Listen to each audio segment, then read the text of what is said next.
Bonjour à toutes et à tous.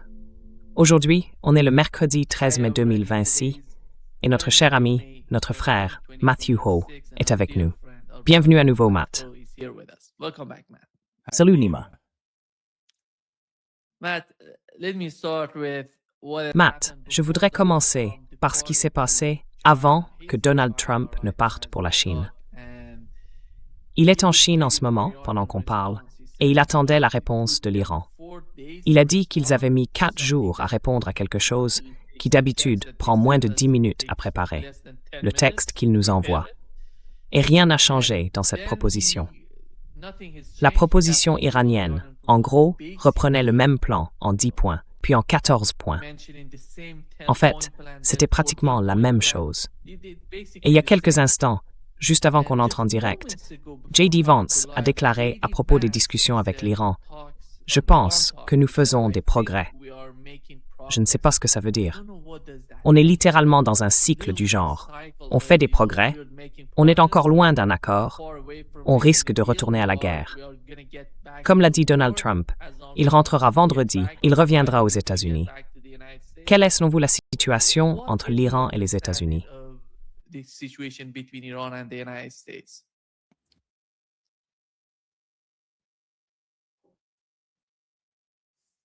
Matt, j'avais perdu ta voix. On dirait que...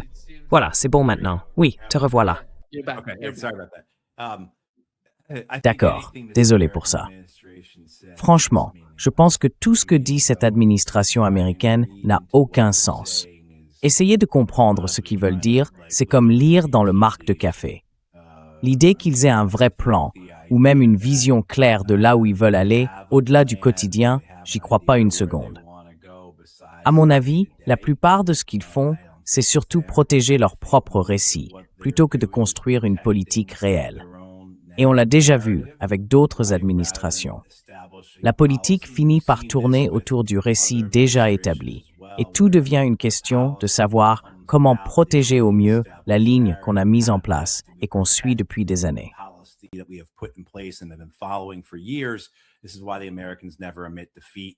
C'est pour ça que les Américains n'admettent jamais la défaite, ni en Irak, ni en Afghanistan, ni en Syrie.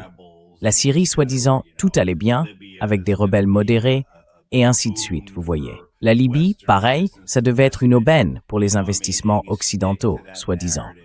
En fait, on s'accroche à ce récit, et ensuite on construit toute une politique pour protéger ce récit, au lieu de faire face à la réalité. Je pense que c'est exactement ce qu'on voit ici. Ils n'ont pas vraiment d'idée claire de ce qu'ils veulent accomplir. Et du coup, forcément, ils n'ont pas non plus d'idée sur la manière d'y parvenir.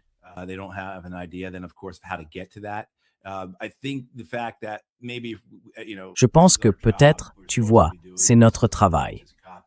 On est censé faire ça. Donc on ne peut pas juste se défiler en disant que Donald Trump est trop fou pour qu'on le comprenne.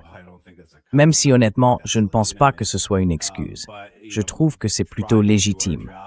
Mais bon, si on essaie de faire notre boulot ici, l'idée c'est que, tu vois, je le vois sans arrêt revenir sur le programme nucléaire, non? Cette histoire du soi-disant programme d'armes nucléaires de l'Iran, de leur programme civil, de leur volonté d'avoir la bombe, encore et encore. Il revient toujours là-dessus, tu vois? Et il ne parle pas des autres objectifs.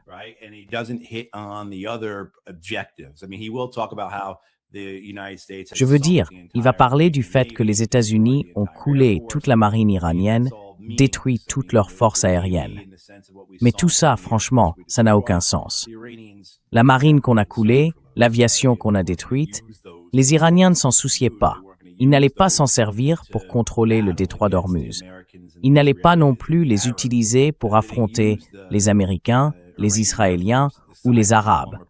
Ils n'ont pas utilisé leur force aérienne, bon, à part ce seul rapport qu'on a eu sur un avion iranien qui aurait frappé le camp Arif Jan, au Koweït.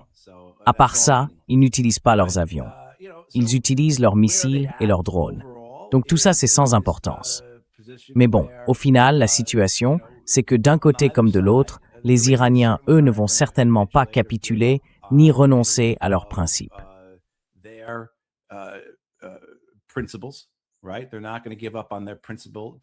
D'accord. Ils ne vont pas renoncer à leur principe d'avoir un programme nucléaire. Que ce soit pour des armes nucléaires ou non, ça n'a pas d'importance. Ils estiment avoir le droit d'avoir un programme nucléaire et ils défendront ce droit.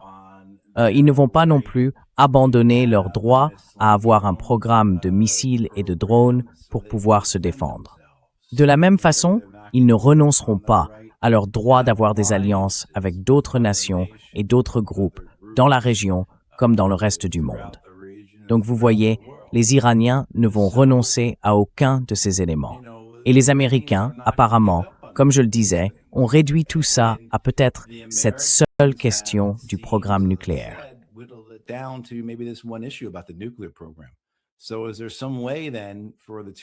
Alors, est-ce qu'il y a une façon pour les deux camps de trouver une sorte d'accord sémantique là-dessus, non?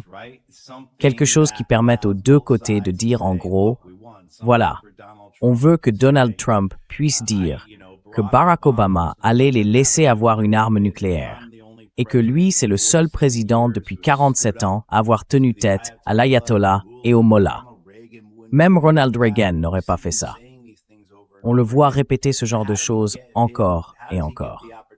Alors, comment on fait pour qu'il puisse dire ça, pour qu'il ait l'occasion de le dire de manière définitive, comme la conclusion d'une guerre terminée, pour dire que les États-Unis ont gagné, qu'ils ont atteint leurs objectifs? Donc on voit bien qu'il doit y avoir un moyen de régler ça. Mais les États-Unis sont tellement instables.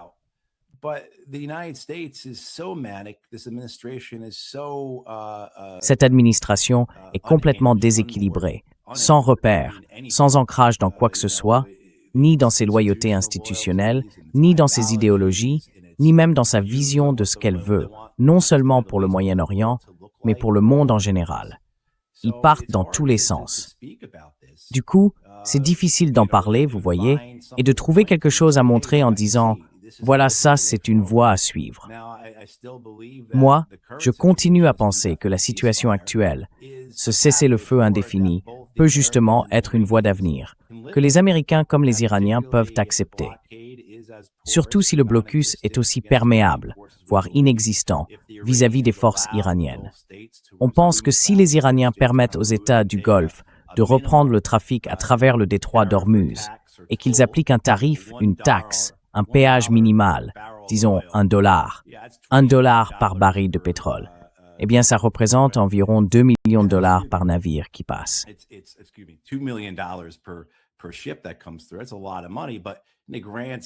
C'est beaucoup d'argent.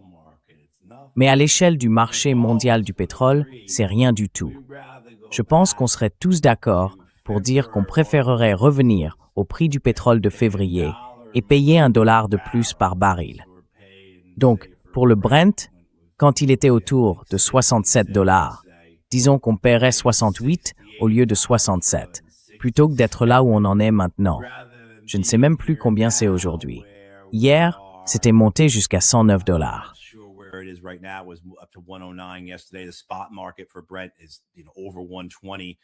Le marché au comptant du Brent est à plus de 120. Les prévisions qui sortent de partout, des compagnies maritimes, des traders de pétrole, enfin des gens qui connaissent vraiment ce secteur, sont très inquiétantes. Cette semaine, Goldman Sachs et JP Morgan ont publié le même jour leurs estimations. Selon eux, même si le détroit rouvre en juin, sans donner de raison particulière, juste pour fixer une date, disons le 1er juin, les prix et les coûts resteraient très élevés jusqu'en 2027, voire 2028. Et ça, c'est dans le scénario le plus optimiste, où tout rouvre le 1er juin et où les dégâts sur les infrastructures énergétiques du Golfe restent minimes.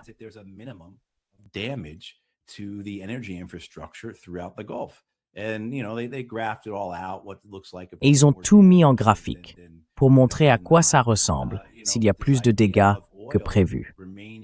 Mais cette idée selon laquelle le pétrole resterait au-dessus de $100 le baril cette année, l'an prochain aussi, et qu'en 2027, il serait encore autour de $90, sans redescendre dans les 70 avant la fin de 2027.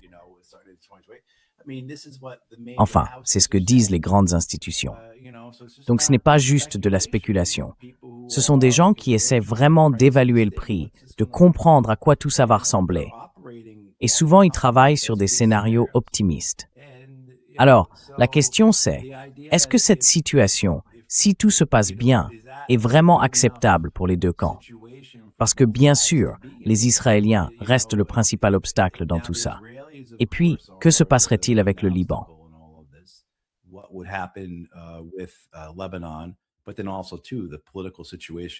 Mais il faut aussi parler de la situation politique en Israël, où cette guerre est populaire et où Benjamin Netanyahou subit plus de pression politique que jamais, en dehors de celle liée à sa corruption et à ses affaires criminelles.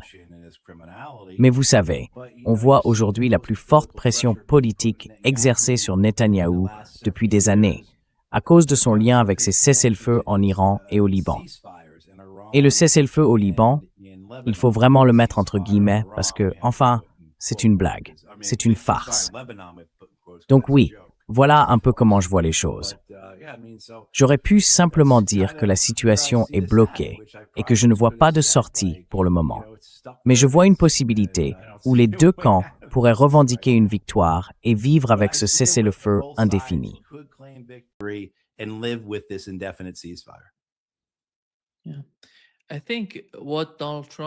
Oui, je pense que ce que Donald Trump a fait jusqu'à présent, c'est simplement mettre Joe Biden dans une meilleure position.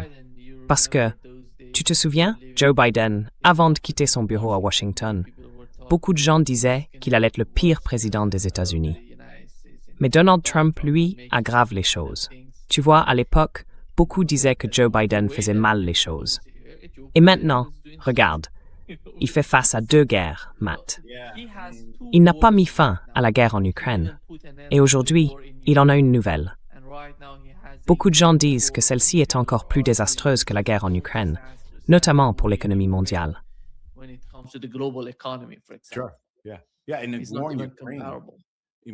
Ce n'est même pas comparable.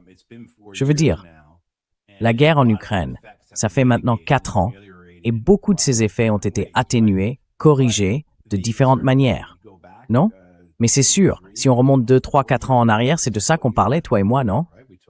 On parlait de la flambée des prix de l'énergie, de la situation en Europe, de la réduction du gaz russe.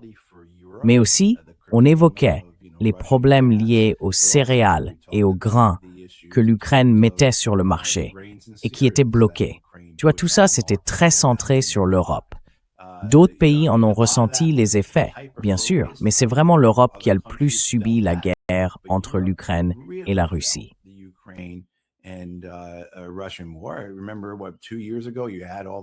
Je me souviens, il y a quoi, 2 ans, on avait tous ces agriculteurs en Allemagne et en France qui bloquaient les autoroutes avec leurs tracteurs. Il y avait bien sûr plusieurs raisons à ça, mais une grande partie du problème, c'était que l'Ukraine, en gros, déversait ses produits agricoles en Europe. Et c'était une décision de l'Union européenne de l'autoriser. Donc, l'U-Remember permettait aux Ukrainiens de vendre leurs céréales et leurs grains en Europe à des prix inférieurs au marché, subventionnés. Et ça pénalise énormément les agriculteurs et les entreprises européennes. Mais les Européens, enfin, l'Union européenne, le fait parce qu'ils estiment que c'est ce qu'il y a de mieux pour leur guerre, pour leur effort contre les Russes.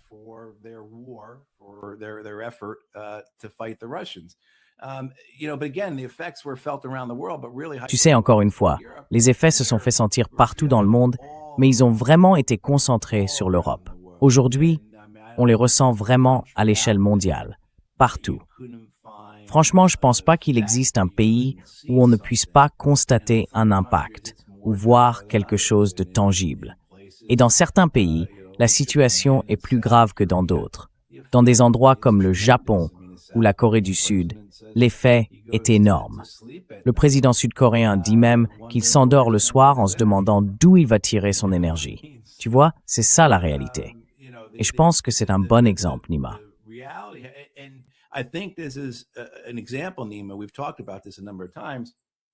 On en a parlé plusieurs fois.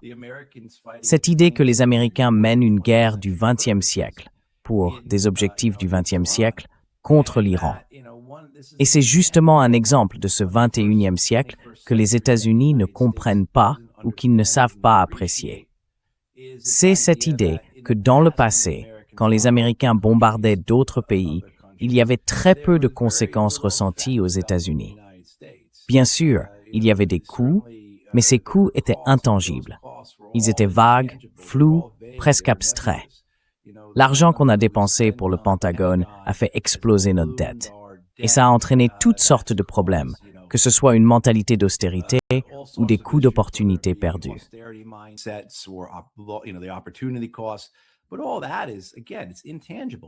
Mais tout ça, encore une fois, c'est quelque chose d'intangible. C'est indirect. Les gens ne le ressentent pas vraiment. Et maintenant, dans cette guerre, parce que c'est une guerre du 21e siècle, on ne parle pas seulement d'armes, de technologie ou d'information.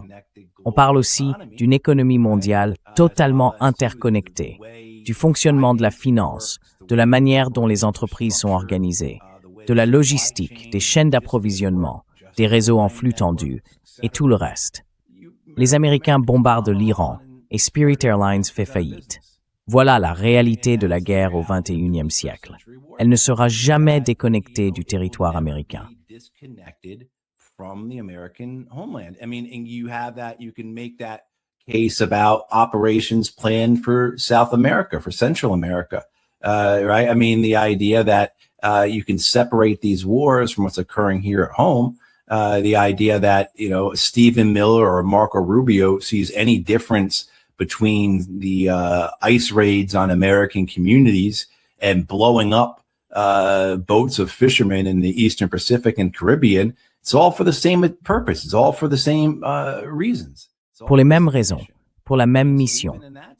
Donc, même à ce niveau-là, on voit bien le lien entre les États-Unis eux-mêmes et leur guerre à travers le monde.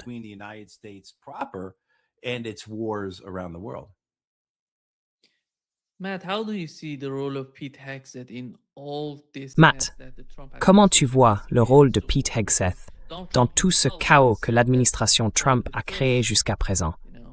Parce que Donald Trump lui-même a déjà dit que l'un des premiers, tu sais, membres de son administration à dire « allons à cette guerre », c'était Pete Hegseth. Et aujourd'hui, il a été interrogé par plusieurs représentants aux États-Unis sur la réalité de cette guerre, sur ce qui s'est passé jusqu'ici, mais il ne rend pas compte de la situation réelle. Il cache ce qui se passe. Il évite d'en parler. Il ne donne pas les chiffres tels qu'ils sont.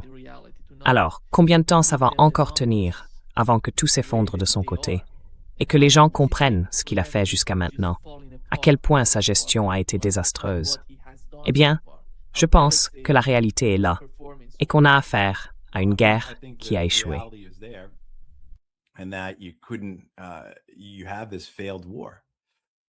Vous avez une guerre que même les néoconservateurs reconnaissent comme un échec. Maintenant, je veux vous mettre en garde. Désolé de t'interrompre, Matt. Tu te souviens, il était allé dans un podcast avant de faire partie de l'administration, avant l'élection de Donald Trump. Il avait dit qu'il critiquait les néoconservateurs et leur guerre sans fin. Exactement. Il est en plein dans ce programme en ce moment. Oui, pardon de vous avoir interrompu.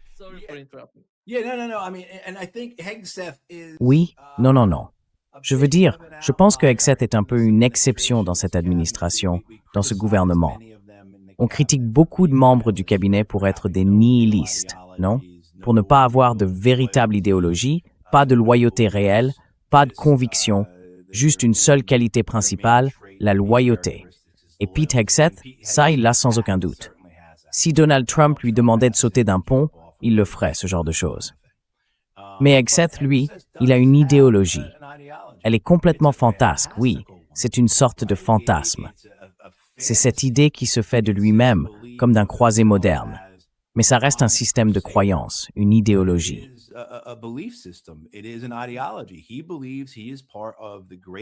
Il est convaincu de faire partie d'un grand combat cosmique entre le bien et le mal. Il pense appartenir à un affrontement éternel entre civilisations. Son idéologie n'est pas différente. On pourrait même dire que c'est une forme de théologie. Si on compare, par exemple, avec ce qu'on voyait sortir d'une organisation comme Al-Qaïda. Si on regarde ce que disait Al-Qaïda dans les années 90 et au début des années 2000, leur justification, les bases de leur identité. C'était les mêmes schémas, les mêmes mythes, les mêmes récits. C'est juste l'autre face de la même chose.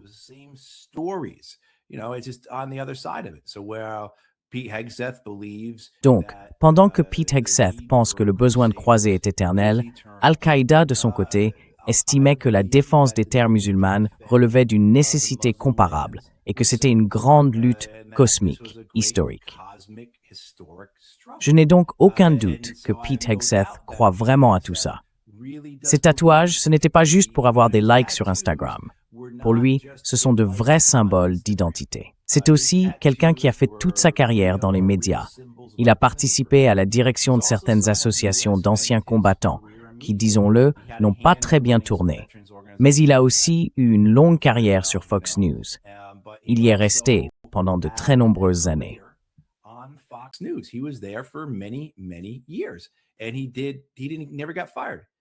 Et il n'a jamais été viré. Il n'a jamais été rétrogradé non plus.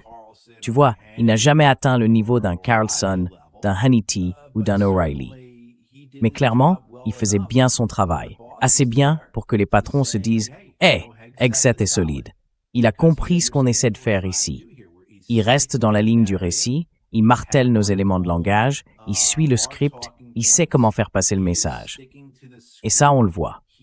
Maintenant, le problème, là où ça se complique pour lui, c'est qu'il doit faire face à des gens qui vont le contredire. Et il doit gérer des situations qui ne sont pas entièrement écrites à l'avance.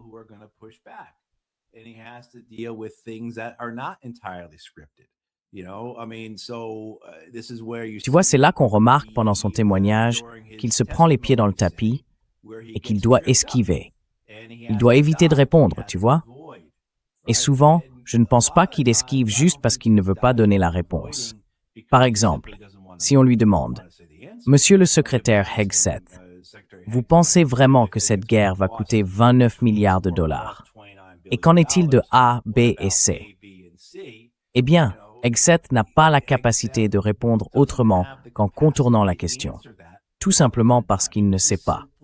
Et donc, à mon avis, c'est ça qu'on voit ici. Un homme qui s'accroche à une idéologie complètement fantaisiste, tu vois?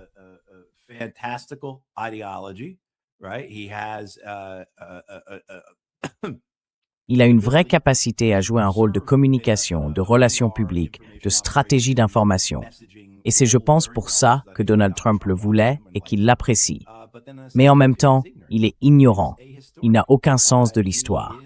C'est un narcissique incroyable. Pas au niveau, disons, d'une personne qui s'est fait virer pour ça, mais il n'en est pas loin. C'est un opportuniste. Il sait comment tirer profit des situations. Excusez-moi. Voilà. Je pense que c'est ce qu'on voit quand on regarde Hegseth. On voit trois choses. Une idéologie de croisée, une carrière de messager médiatique et un ignorant sans repère historique.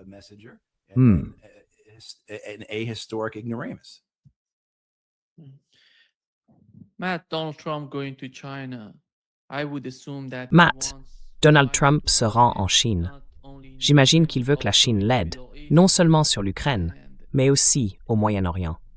À ton avis, quels pourraient être les résultats de ce voyage?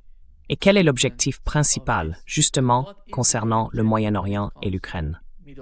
Parce que pour l'instant, il y a deux négociateurs, Steve Witkoff et Jared Kushner, et on a l'impression qu'ils n'obtiennent rien. Aujourd'hui, Lavrov parlait des États-Unis et de leur comportement, pas seulement sous Joe, enfin, pas seulement sous l'administration Biden, mais aussi sous celle de Trump. Not under Joe Biden administration, under Trump administration, the guy who was somehow Le type qui parlait, d'une manière ou d'une autre, de la guerre en Ukraine, ça marche pas. Il faut qu'on mette fin à cette guerre. Et ça fait maintenant plus d'un an. Il se souvenait avoir dit « En 24 heures, je vais mettre fin à la guerre. » Et rien de tout ça ne s'est produit jusqu'à présent. Et là, il part en Chine. Il veut parler avec Xi, qui a entendu tout ça. L'Ukraine, les 24 heures, la guerre contre la Russie, et maintenant la guerre contre l'Iran au Moyen-Orient, et comment tout ça évolue. Alors, de quoi vont-ils bien pouvoir parler ces deux dirigeants? I mean, the American media is saying this is primarily going to be about trade. Les médias américains disent que tout ça va surtout tourner autour du commerce, que la guerre avec l'Iran finira forcément par entrer en jeu. Et la plupart des gens soulignent que les Chinois ont eu, jusqu'ici, un rôle très limité dans ce conflit. Je crois que le président Trump est à Pékin en ce moment. Je ne pense pas qu'il y soit allé en suppliant, mais s'il a la moindre idée de ce qui se passe, il sait très bien qu'il y va en position de faiblesse. Et les Chinois le savent aussi, ils le comprennent parfaitement. J'ai vu une carte aujourd'hui sur Al Jazeera English. Et si quelqu'un se demandait encore pourquoi les États-Unis manifestent une telle hostilité envers la Chine depuis une trentaine d'années, depuis l'administration Clinton, eh bien, cette carte l'explique très clairement.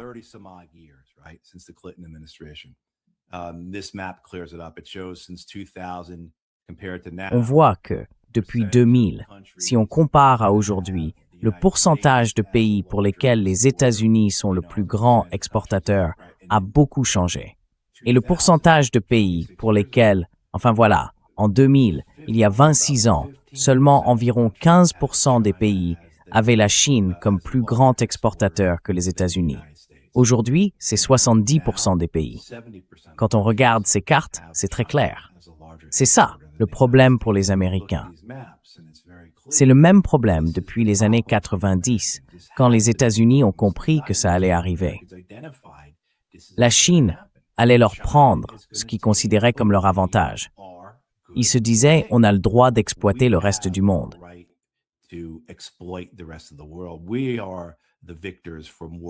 Nous sommes les vainqueurs de la Seconde Guerre mondiale. C'est nous qui avons mis en place les Nations Unies, Bretton Woods et le FMI. C'est notre ordre, celui que nous avons créé. C'est notre siècle américain. Et maintenant, ces Chinois vont nous le prendre, n'est-ce pas? Ce bel héritage. Et c'est exactement ce qu'ils ont fait. Pas parce qu'ils sont perfides, ou maléfiques, ou diaboliques, mais parce qu'ils ont été intelligents, tout simplement. Parce qu'ils se sont adaptés à un monde qui changeait.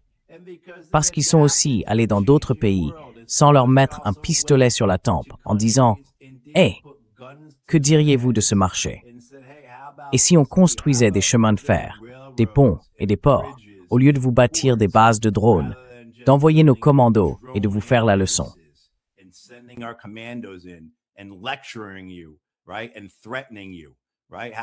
D'accord. Et ils te menacent, c'est ça? Et si on faisait les choses autrement que les Américains?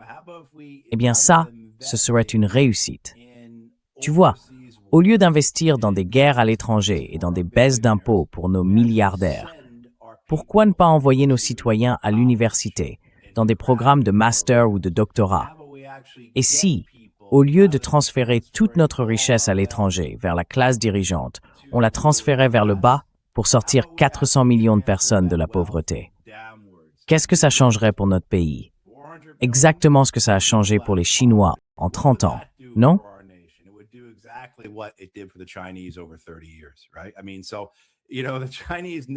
Je veux dire, les Chinois savent très bien dans quelle position ils se trouvent.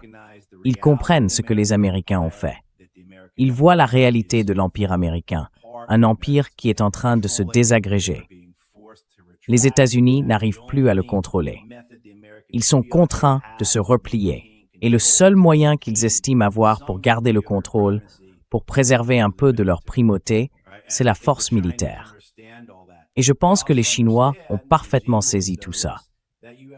Ils comprennent aussi, et Xi le sait, qu'il y a eu énormément de commentateurs américains, y compris ceux que Donald Trump écoute sur Fox News, mais aussi des sénateurs influents comme Lindsey Graham et Rick Scott, qui ont affirmé que l'opération au Venezuela, l'enlèvement et le changement de régime réussi là-bas, même si le régime n'a pas vraiment changé, était une opération clé en main et qu'elle concernait Trump.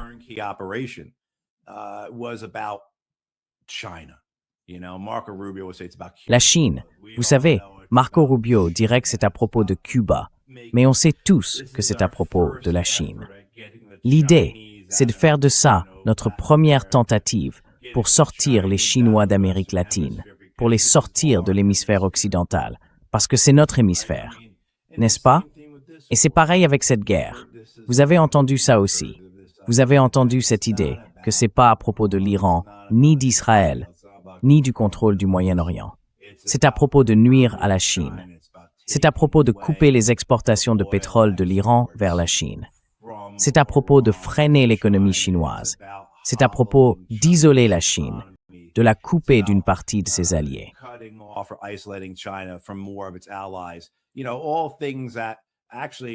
Vous savez, tout ça, quand on commence à creuser un peu, c'est assez douteux en réalité.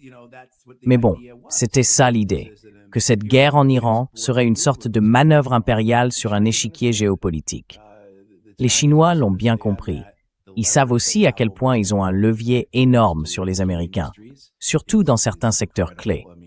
Je pense notamment aux métaux rares, aux minéraux, aux aimants, aux oxydes et à tout ce genre de choses. Et puis, il y a aussi cette autre prise de conscience. Le point de tension fondamental, celui dont parlent les livres, les romans sur l'avenir, tourne autour d'une guerre américaine pour défendre Taïwan face à une prise de contrôle chinoise.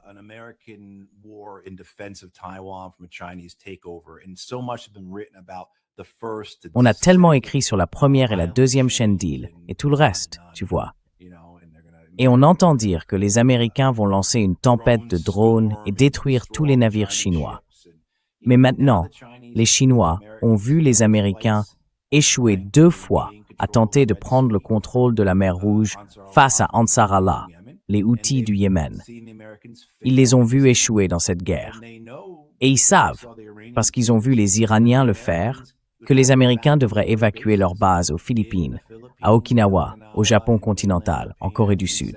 Ils devraient probablement évacuer Guam, et peut-être même leur base en Australie, voire Pearl Harbor. Tu vois ce que je veux dire?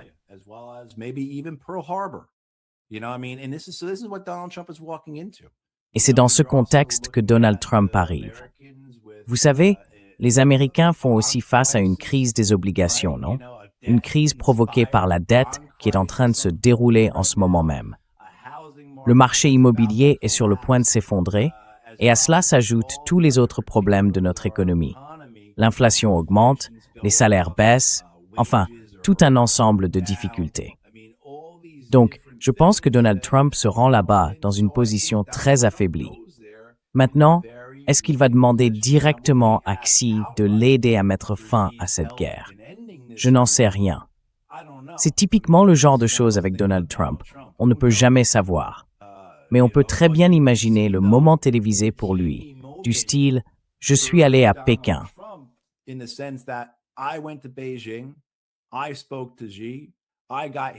J'ai parlé à Xi. Je l'ai convaincu de pousser son allié, son intermédiaire, l'Iran, à conclure un accord avec nous. Voilà. Je savais qui tenait vraiment les rênes dans cette affaire. On pouvait le voir. Tout ce moment à la télé, c'était évident. Alors peut-être que quelque chose de ce genre va ressortir.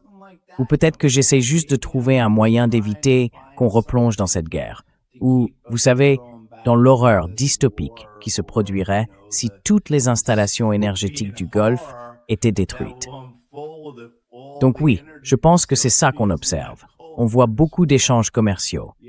Et beaucoup d'entre nous, ici aux États-Unis, espèrent que Donald Trump finira peut-être par autoriser les Chinois à construire des voitures chez nous.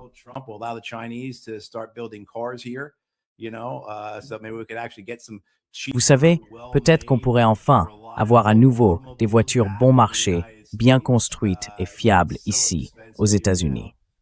Franchement, tout est devenu tellement cher maintenant. Je m'égare un peu, mais j'ai conduit une voiture chinoise quand j'étais en Espagne l'an dernier. C'était incroyable. Vraiment incroyable. Elle m'aurait coûté la moitié du prix d'une voiture ici aux États-Unis.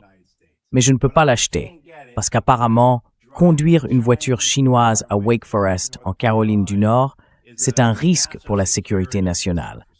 Alors peut-être que Donald Trump ferait quelque chose dans ce sens et qu'on pourrait retrouver ici, aux États-Unis, des voitures fiables, bien faites et abordables. Oui, je pense qu'ils dominent complètement ici, au Brésil, les voitures chinoises. Comme j'ai pu le voir en Europe, mec. Je sais. Et c'est pareil. Même quand j'étais pas vraiment en Palestine mais en Jordanie, j'ai vu des voitures chinoises. J'ai vu des BYD partout, ainsi que quelques autres marques. Ouais. As well as a couple other brands, yeah. There are many of them here. Il y en a beaucoup ici, au Brésil. Et je pense que d'ici 5 ans, ils vont tout dominer ici, au Brésil, à mon avis. In my opinion. Yeah, I think well for a while. I mean, this was the same thing. I mean, I grew up in the 80s in the United States, right? I was born in 73. So by the time the Japanese car companies have really become established, I was, 10 years old or so. I remember going to the movie theaters to see a movie called Gung Ho, which was about a Japanese car company building a plant in the United States and hiring American workers. And it was, a clash of civilizations. But I also remember films all through the 80s. I remember at the end of one of the Aliens films, the corporation comes in that runs the galaxy, essentially. And they're Japanese guys, right? Et ce sont des Japonais, oui. Vous voyez, on parle de la fin des années 80, début des années 90. Et c'était la même chose à l'époque. Il y avait des films comme Rising Sun et d'autres du même genre qui semblaient vraiment parler du danger que les Japonais allaient prendre le contrôle des États-Unis. Et est-ce que ça s'est produit? Non. Eh bien, il se passera la même chose avec les Chinois. Les Chinois domineront un temps, puis autre chose prendra le relais. Tant que les gens ont la possibilité de choisir, c'est comme ça que ça se passe. Yeah. You know what's amazing, Matt? Donald Trump, before going to China, put Tu sais ce qui est incroyable, Matt? Donald Trump, avant même d'aller en Chine, a imposé une nouvelle série de sanctions contre les entreprises chinoises. Franchement, je ne vois pas comment ça va l'aider dans les discussions à venir avec Xi Jinping. Et voilà ce qu'on a appris de cette société chinoise de satellites. Voici ce qu'ils ont déclaré aujourd'hui. Apparemment, elle s'appelle Mazar Vision. Et ils ont partagé des images satellites de bases américaines avec les Iraniens. Enfin, avec tout le monde en fait. Et en ce moment, ils disent clairement qu'ils se moquent complètement des sanctions américaines contre leur entreprise. C'est la première fois qu'on les voit réagir. Non seulement ils n'ont pas peur des sanctions, mais en plus, ils répondent directement aux États-Unis. Ils affirment même que le gouvernement chinois a dit aux raffineries « Allez-y, faites affaire avec les Iraniens, avec les Russes. On vous soutient. Aucun problème avec ça. »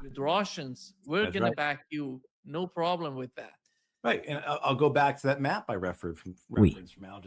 Et je reviens à cette carte dont je parlais, celle d'Al Jazeera English, qui montre très clairement à quoi ressemblait le monde en 2000, avec des nuances de bleu et de rouge selon le principal partenaire commercial. Et vous savez, je crois que j'ai dit exportation tout à l'heure, pardon, je voulais dire commerce au sens large. Ensuite, si on regarde 2025, dans quel pays le principal partenaire commercial, c'est les États-Unis ou la Chine? Eh bien, la Chine domine le globe. Cette carte est presque entièrement rouge, et ça montre bien la puissance chinoise. Et aussi, je pense, leur préparation. Ils observent tout ça depuis des années.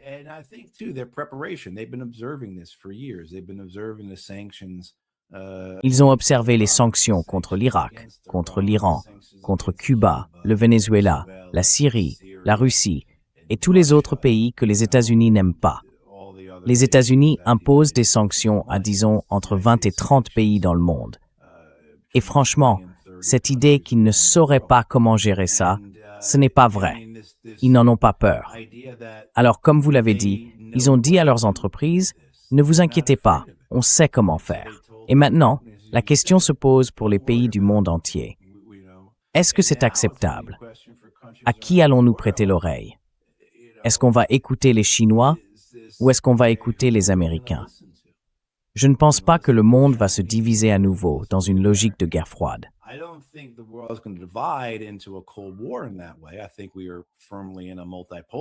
Je pense qu'on est clairement dans un monde multipolaire, avec différents blocs, différentes alliances. Les pays vont se regrouper, faire plus de commerce avec certains qu'avec d'autres, selon leurs liens historiques, ethniques ou géographiques. Et il y aura des institutions qui prendront de plus en plus de pouvoir. Vous savez, tout le monde cite les BRICS comme exemple, mais l'idée d'une Union européenne plus forte, c'est intéressant aussi.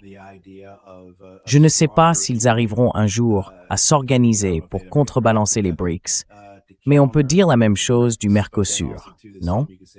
Je veux dire, cette idée qu'on a toutes ces ressources, ces populations, cette puissance collective, c'est exactement ce dont Mark Carney parlait à Davos plus tôt cette année.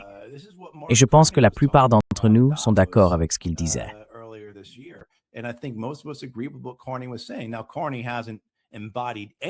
Carney n'a rien incarné de tout ça ces derniers mois, depuis Davos.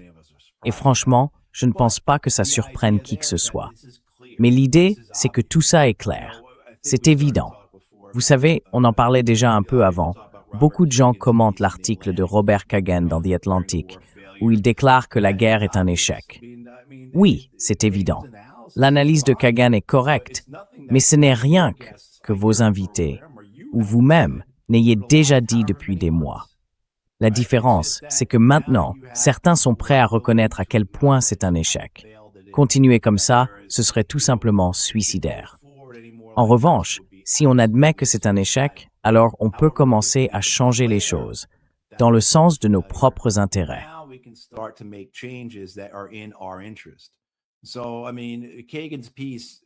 Donc en fait, l'article de Kagan, il reste assez vague sur ce qu'il pense qu'il faudrait faire. Il parle de la reddition de Trump ou du fait de se retirer comme d'une mauvaise option, au minimum. Mais il évoque aussi la possibilité de gagner. Il le formule en disant que les Américains n'ont pas la volonté de le faire, mais que pour y arriver, il faudrait mener une guerre beaucoup plus large. Il faudrait envahir le pays, renverser le gouvernement. Et dans sa façon de le dire, il présente ça comme quelque chose qui pourrait réussir. Ce n'est pas comme toi, moi, ou n'importe qui d'autre ici, ou les gens qui nous écoutent ou nous regardent, qui diraient « mais ce serait une catastrophe, un désastre total ». Lui, il pense que c'est un plan réaliste.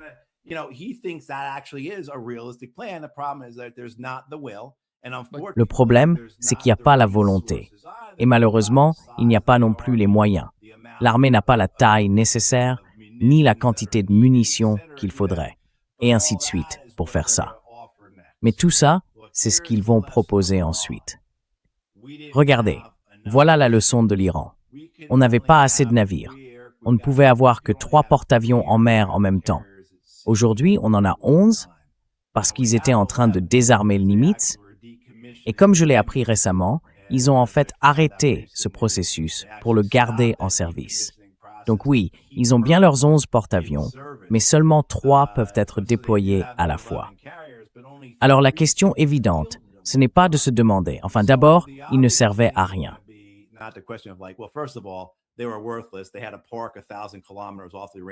Ils ont dû se positionner à environ 1000 km des côtes iraniennes.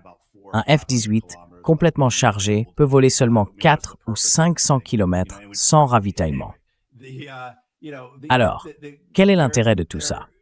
Enfin bref, leur réaction ne sera pas de dire « peut-être que le super porte-avions appartient au passé, peut-être qu'il devrait suivre le même chemin que les cuirassés, la cavalerie à cheval et tout le reste ». Non, leur réponse, ce sera plutôt « bon, on ne peut déployer que 3 porte-avions sur 11 ». Et là, je caricature un peu, mais leur solution, ce sera « eh bien, construisons-en 22, comme ça on en aura 6 en mer ». Voilà.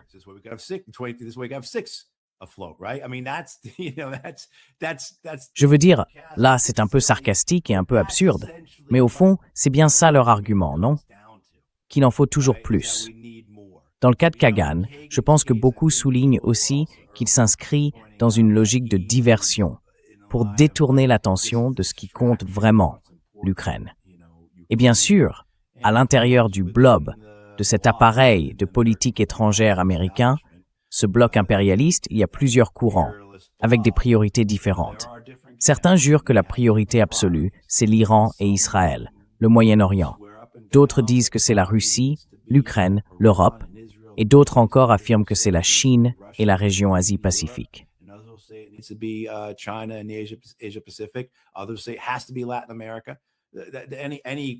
D'autres disent que ça doit être l'Amérique latine.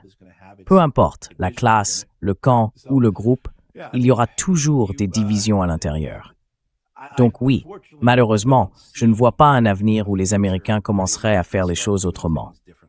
Et Donald Trump représente un espoir pour ça, uniquement parce qu'il n'a aucune loyauté institutionnelle. Il n'est pas lié à une idéologie ni à un système de croyances. Pour lui, tout tourne autour de son propre intérêt. Mais je ne pense pas que, malgré sa capacité à faire les choses différemment ou à changer d'avis, il en sorte quoi que ce soit de bon. En ce moment, j'espère juste qu'on aura des voitures chinoises ici. C'est à peu près le niveau de mon optimisme. Et même là, franchement, je ne parierai pas dessus. I'm not putting money on it. Yeah. I think it's good to mention that Robert Kagan is Je pense que c'est bien de rappeler que Robert Kagan est, enfin, c'est le mari de Victoria Nuland. Beaucoup de gens connaissent mieux Victoria Nuland que Robert Kagan, parce que lui, disons, ces 5 dernières années, on n'a pas tellement entendu parler de lui. En revanche, on a beaucoup entendu parler de Victoria Nuland et de son agenda en Ukraine, qui a échoué et qui a conduit à cette guerre dévastatrice en Ukraine. Une guerre qui, en gros, a détruit le pays. Voilà. Et maintenant, cet homme sort pour critiquer Donald Trump à ce sujet et pour proposer, comme vous venez de le dire, une sorte de solution où Trump devrait se lancer à fond dans une nouvelle guerre en envoyant des troupes sur le terrain. Parce qu'en fait, c'est bien de ça qu'il parle. Mettre des troupes au sol. Et sans ça, selon lui, on n'obtiendra rien. Enfin, voilà.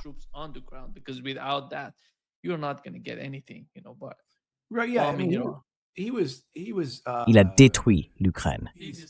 Si on revient en arrière et qu'on regarde ce que ces gens disaient sur l'Ukraine, c'est la même chose que pour la Syrie, en 2015, 2016, ou même avant l'État islamique. Les États-Unis n'en faisaient pas assez. Les États-Unis se sont impliqués plus directement.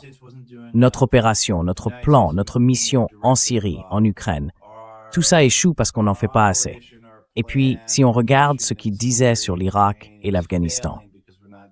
En 2006, tous ces gens-là disaient la même chose. La guerre en Irak a échoué, la solution, c'est de faire une guerre plus grande. Très bien. Et ensuite, ils ont lancé la surge. Et ça n'a pas donné ce qu'on prétendait, à savoir obtenir des négociations politiques, des accords politiques avec les sunnites et leurs dirigeants.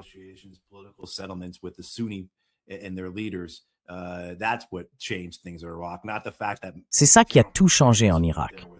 Pas le fait que le général Petraeus soit arrivé avec 40 000 soldats de plus, ou je ne sais quelle histoire de contre-insurrection ou autre absurdité qu'on raconte à ce sujet. C'est pareil pour l'Afghanistan. En 2009, vous savez, Stan McChrystal, le général McChrystal, a mené une étude sur la situation en Afghanistan pendant l'été 2009. Il n'a pas fait appel aux officiers du Pentagone.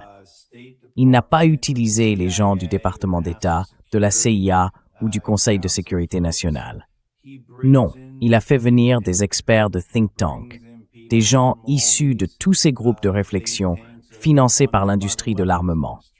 Et tous, d'un commun accord, ont dit que la guerre en Afghanistan était en train d'échouer et qu'on allait la perdre si on ne changeait pas de stratégie.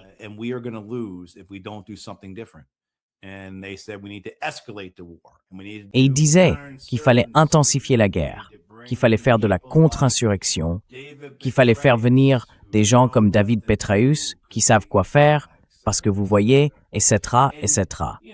Et enfin, c'était ça leur réponse. Non, c'était leur recommandation. Donc le fait qu'ils reconnaissent qu'un truc a échoué, ça ne veut pas dire qu'on doit les écouter juste parce qu'ils finissent, des mois plus tard, par dire quelque chose qui semble logique. Ce qui compte, c'est de regarder quelle est leur recommandation. Et leur recommandation, presque toujours, c'est une guerre plus grande. En gros, ne faites pas la guerre à moitié. Et pour faire une guerre plus grande, il faut une armée plus grande, un budget du Pentagone plus grand.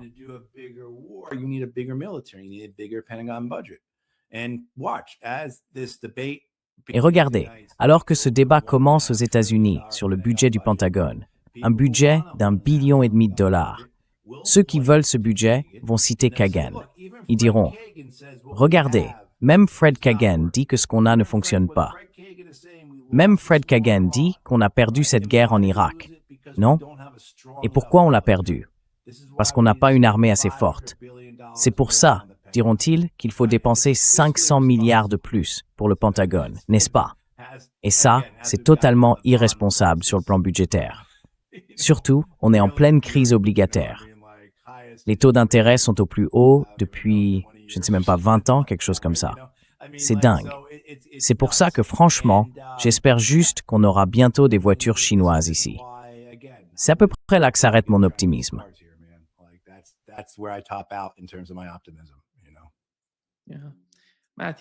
Matthew, c'est ce que Lavrov a dit à propos des États-Unis et de leur politique étrangère.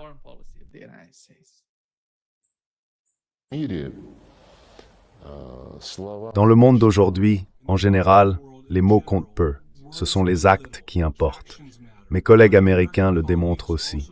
Il ne faut pas se fier aux paroles, mais observer les faits réels. Et ces faits, nous les voyons. Si on considère que le rôle des BRICS dans la crise autour d'Ormuz se limite à publier une déclaration, eh bien, ce n'est pas ce que nous entendons. Pour nous, les BRICS sont un forum. Même s'ils représentent, pour ainsi dire, deux camps. L'Iran et les Émirats arabes unis. Ce sont tous deux des partenaires stratégiques très proches pour nous. Depuis de nombreuses années, ils défendent l'idée d'assurer la sécurité et la coopération dans le Golfe, avec la participation de toutes les monarchies arabes de la région et de la République islamique d'Iran. Je n'ai aucun doute que lorsque ces plans d'agression contre l'Iran ont été élaborés, de sévères guerres et d'embrasation des questions d'Iran et pays arabes.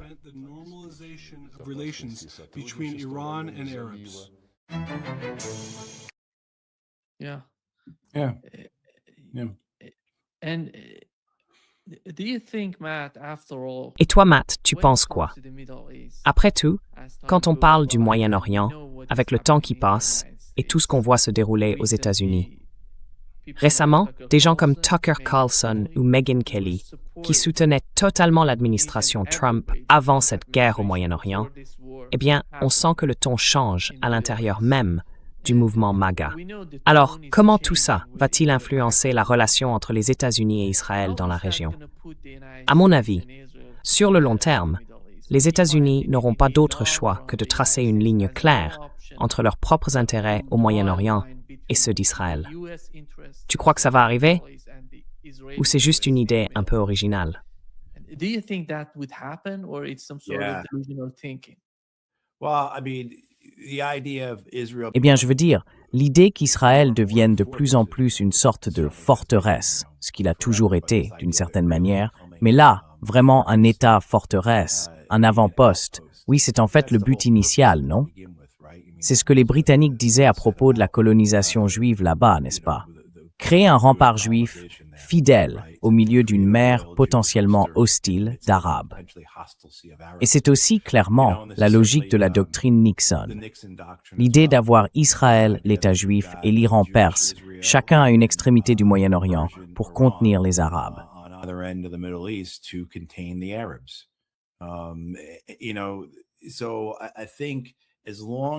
Vous savez, je pense que tant qu'on garde cette capacité à présenter ce qu'Israël peut apporter aux États-Unis en termes géopolitiques, un peu à la manière de Kissinger ou de Brzezinski, avec cette idée d'un grand échiquier mondial. C'est comme ça que la plupart des gens à Washington voient, communiquent et interprètent le monde. Eh bien, ça restera un atout pour Israël. Surtout à mesure que les États-Unis perdent des alliés, des relations, et que la carte, celle du commerce notamment, change de couleur, passe du bleu au rouge ou au violet. Parce qu'au fond, tout ça tourne autour des alliances, des organisations, des blocs comme les BRICS. Dans ce contexte, l'idée d'un Israël solide et constant restera importante pour la communauté de la politique étrangère américaine. Et d'ailleurs, on voit aussi Israël augmenter son budget de Hasbara, c'est-à-dire de diplomatie publique, de guerre de l'information, jusqu'à environ 750 millions de dollars, alors qu'il était, je crois, autour de 200 millions auparavant. Up to $750 million, which I think it was about $200 million before. So Donc les Israéliens vont continuer à investir pour essayer d'influencer, de manipuler et de contrôler la politique et les médias américains. Je pense qu'à un moment donné, ils vont se rendre compte qu'ils ont perdu le Parti démocrate. Ça ne se produira pas pendant la campagne de 2028, mais il est très probable qu'en 2032, le candidat démocrate à la présidentielle ne soit pas sioniste. C'est une possibilité, à mon avis. Ça ne va pas arriver dans 2 ou 3 ans. Mais le simple fait que le journal de référence du Parti démocrate, en gros, la branche de gauche de Wall Street, le porte-voix du Parti démocrate, le New York Times, publie un article de Nick Kristof sur le viol et la torture de Palestiniens, c'est quelque chose qui, il y a 1 an, aurait été impensable.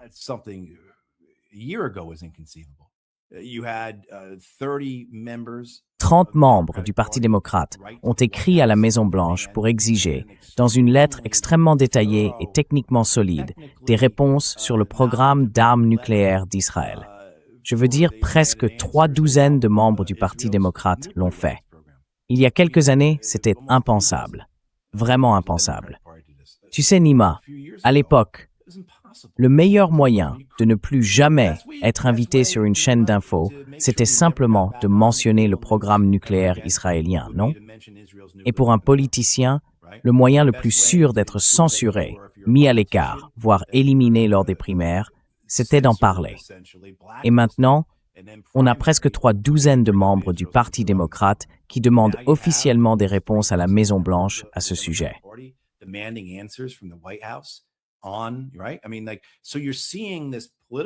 Oui, c'est ça.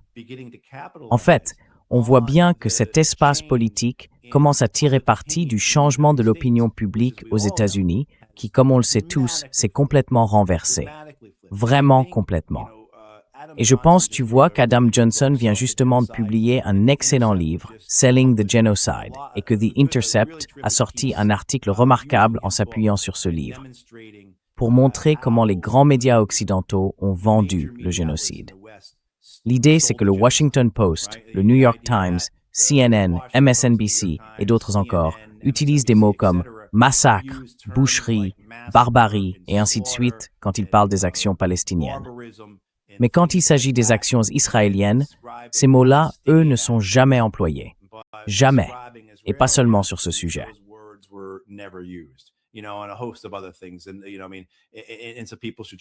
Et tu vois, enfin, les gens devraient vraiment aller regarder ça.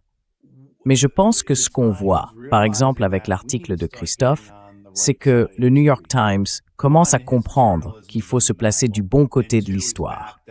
D'abord, son travail journalistique est incontestable.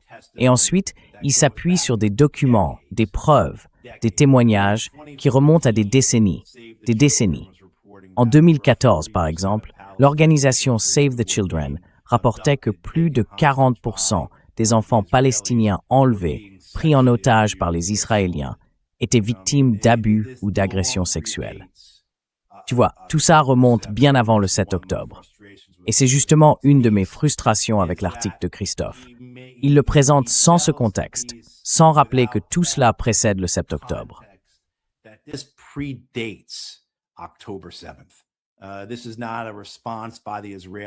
Ce n'est pas une réaction des Israéliens au 7 octobre. Ce ne sont pas les atrocités du 7 octobre qui ont provoqué tout ça. Le 7 octobre, c'est le résultat des atrocités israéliennes contre le peuple palestinien depuis des décennies. J'ai d'ailleurs écrit un article à ce sujet sur mon Substack, pour ceux que ça intéresse. Mais oui, la vraie question, c'est l'espace qui s'est ouvert, parce que l'opinion publique américaine a tellement changé.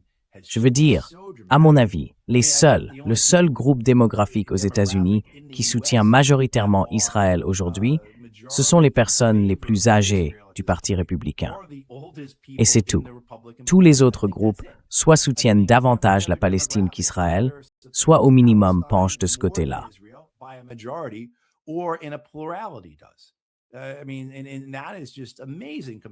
Et c'est vraiment incroyable quand on compare à la situation d'il y a, disons, 3 ans. Je pense que les Israéliens en sont conscients. Ils sentent que ce qu'on peut faire, Ce sera tellement toxique, tellement dangereux. On va continuer à instrumentaliser l'antisémitisme. On va continuer à utiliser nos donateurs, mais aussi notre influence sur les chaînes de médias et nos relations avec elles. Je veux dire, Ellison vient d'acheter, vous savez, Paramount. Mais Ellison, Larry Ellison, son fils vient d'acheter CNN.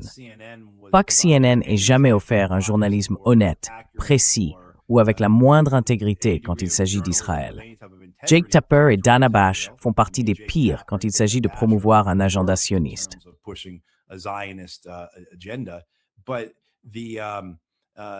Mais vous savez, l'idée que certains médias commencent à comprendre qu'il faut passer de l'autre côté de tout ça, je pense qu'on l'a vu avec le New York Times. Et donc, à mon avis, ce que ça devient, c'est un sujet qui divise les États-Unis, un peu comme le contrôle des armes à feu.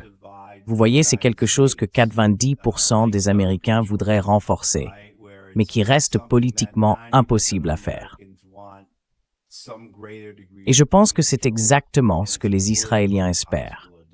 Que même si l'opinion publique est largement favorable à un changement, ils gardent une emprise sur le Parti républicain et qu'il y a encore assez de démocrates qui craignent le pouvoir du lobby israélien pour que cette relation se maintienne.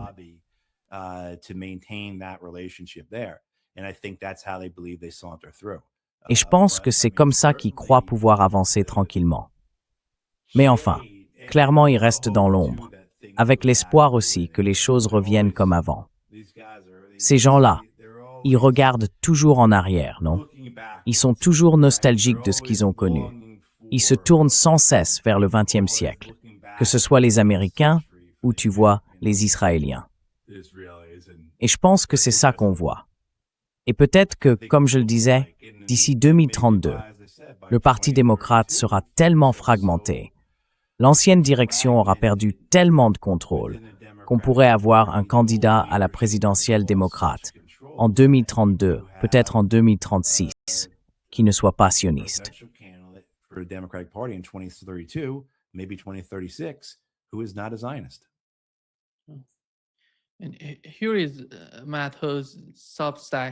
Et voici le Substack de Matthew O. Vous pouvez aller y jeter un œil, vous abonner à Matt. Voici son dernier article, le plus récent, sur le viol et la torture en Palestine. C'est bien ça? Oui. Matt, l'autre chose, c'est que j'ai vu cette image de Gaza, une comparaison entre 2023 et 2026. C'est juste incroyable quand on regarde ces deux photos.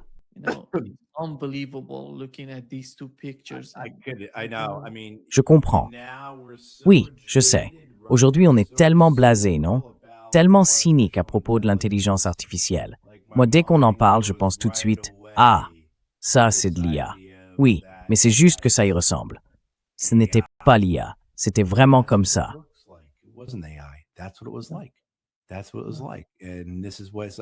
C'est comme ça que ça s'est passé. Et tu vois, on n'a même pas parlé de ça aujourd'hui. Je veux dire, la réalité à Gaza, à quel point la situation est terrible. Comment l'armée israélienne intensifie ses opérations, à la fois par des frappes aériennes et en renforçant sa présence sur le terrain. Et puis cette idée que les Israéliens contrôlent plus de 60% de Gaza, qu'ils ont probablement tué bien plus de 100 000 personnes, qu'ils ont détruit toute la société là-bas, et ils s'en sont sortis. Et maintenant, Donald Trump et ses amis, à travers ce qu'ils appellent le Conseil de la paix, montent cette incroyable arnaque, soi-disant approuvée par le Conseil de sécurité de l'ONU. Ils vont se faire énormément d'argent avec ça. Et les Israéliens, eux, restent là, à attendre que les Palestiniens meurent, un par un.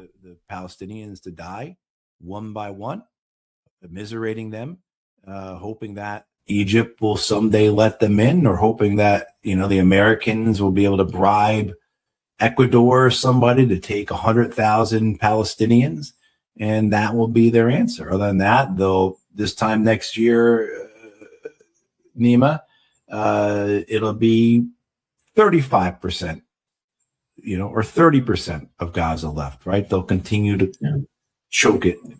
And, it's an absolute nightmare, and I don't see anything for that. And I would say the same for the West Bank. I don't see any hope there. I mean, I see defiance on the Palestinian part. I see resistance, right? And I believe that we should be in solidarity with them. We should do everything we can to help them, protect them, help them fight back, help them resist, help them defy. But I don't see a happy ending. Thank you, Matt. And yeah. Merci. Merci, Matt. Oui, tout ce dont on parlait, ce n'est pas seulement triste, c'est surtout des guerres, la mort, la destruction. C'est ça la réalité. C'est un peu la réalité de notre vie aujourd'hui. Et quand on parle du Moyen-Orient, de l'Ukraine, de Gaza, comme tu viens de le mentionner, eh bien, voyons ce qui va se passer. Je ne sais pas si cette nouvelle réalité peut aider les gens à mieux comprendre, à jouer un rôle plus juste dans le monde dans lequel on vit. Je ne sais pas. Parce qu'on doit tous se rassembler. C'est à mon avis un moment crucial pour l'humanité. Gaza, c'est vraiment le moment où chacun devrait se remettre en question, revoir sa façon de penser.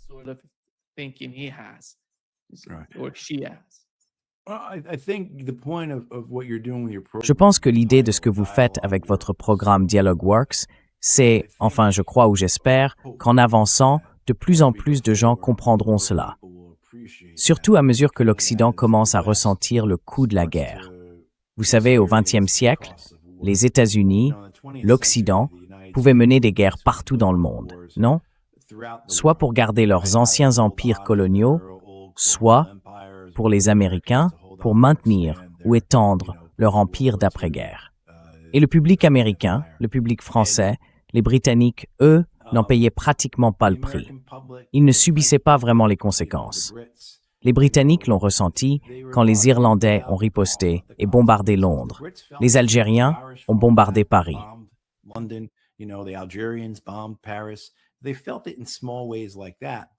Ils l'ont ressenti à de petites échelles comme ça, mais jamais les vraies conséquences lourdes que subissent ceux contre qui les guerres sont menées. Et aujourd'hui, clairement, les Américains et les Européens ne ressentent pas les effets de la même façon que les Libanais, les Iraniens, les Palestiniens, les Syriens, les Yéménites ou d'autres encore.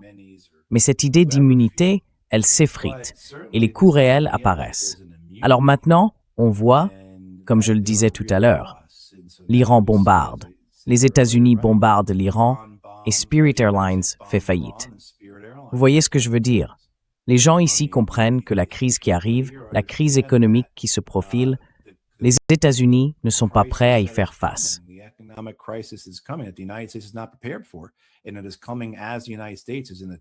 Et tout ça arrive alors que les États-Unis traversent une situation économique terrible à cause de cette guerre. Alors peut-être que cette idée, selon laquelle nous ne sommes plus à l'abri, que les guerres ne sont plus lointaines, prend tout son sens. Dans ce 21e siècle, avec notre technologie, nos informations, mais aussi avec cette économie mondiale totalement interconnectée, il n'y a plus vraiment d'endroit sûr.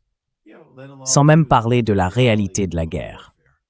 Pourquoi les Iraniens ne pourraient-ils pas avoir un drone lancé depuis une barge ou un bateau de pêche capable de tirer des missiles sur San Francisco?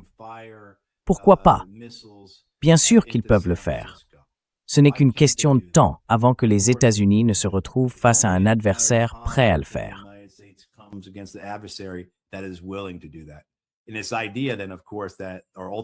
Et puis, bien sûr, cette idée selon laquelle notre adversaire ultime serait la Chine et qu'une guerre avec elle serait inévitable. On en a déjà parlé tout à l'heure. Les perspectives des États-Unis dans une guerre contre la Chine sont tout simplement absurdes. La plupart d'entre nous pensaient déjà que les États-Unis n'avaient aucune chance de gagner avant cette guerre. Et maintenant, disons-le, notre conviction est totale. Et je pense que les faits l'ont démontré. Alors peut-être que si cette prise de conscience s'étend au sein du public américain, si les gens comprennent mieux ce qu'est réellement le monde aujourd'hui, ce que coûte vraiment une guerre, eh bien peut-être que davantage de personnes commenceront à se tourner vers le dialogue plutôt que vers la guerre.